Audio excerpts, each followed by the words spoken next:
నెల్లూరు జిల్లా అనంతసాగరంలో హజరత్ సయ్యద్ షా మష్కూర్ బాబా వారి 14వ గంధ మహోత్సవం ప్రారంభమైంది. ఉరుసు కార్యక్రమంలో కుల మత ప్రాంతాలకు అతీతంగా భక్తులు గంధ మహోత్సవంలో పాల్గొన్నారు.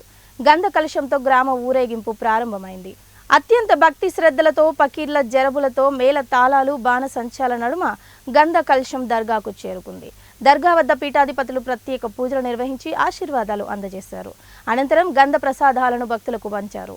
ఈ సందర్భంగా దర్గా సజ్జాదే నషీన్లు శ్రీ హజరత్ సయ్యద్ షా సాని సాహిబ్ హిల్లా, సయ్యద్ షా మజీద్ అలీ షా ఖాద్రీ సాహిబ్లు మాట్లాడుతూ ఉరుసు సందర్భంగా రాష్ట్రం నలుమూలల నుండి స్వామివారి భక్తులు, ఖలీఫాలు, ముర్షద్లు, ఖాదింలు భారీగా హాజరయ్యారని, నేడు రేపు ఎల్లుండి వచ్చిన భక్తులకు అన్నదానం నిర్వహిస్తున్నామని, ఉరుసు సందర్భంగా గొప్ప కవ్వాలి పోటీ, శనివారం రాత్రి చిరాఖా, ఆదివారం తహలీలాల్ ఫాతేహాతో గంధ మహోత్సవ కార్యక్రమం ముగిస్తుందని తెలిపారు.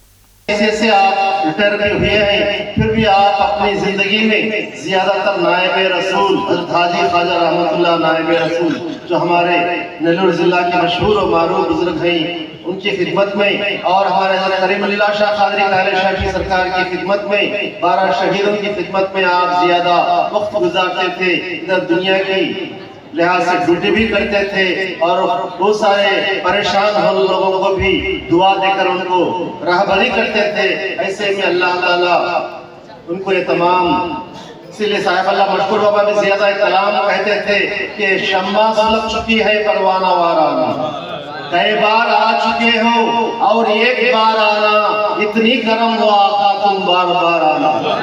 हमारा ये अकीदा है कि मशकूर बाबा का उर्स सिर्फ मशकूर बाबा का नहीं बल्कि हमारे आका मोहम्मद सल्लल्लाहु अलैहि वसल्लम की आने की ये महफिल है।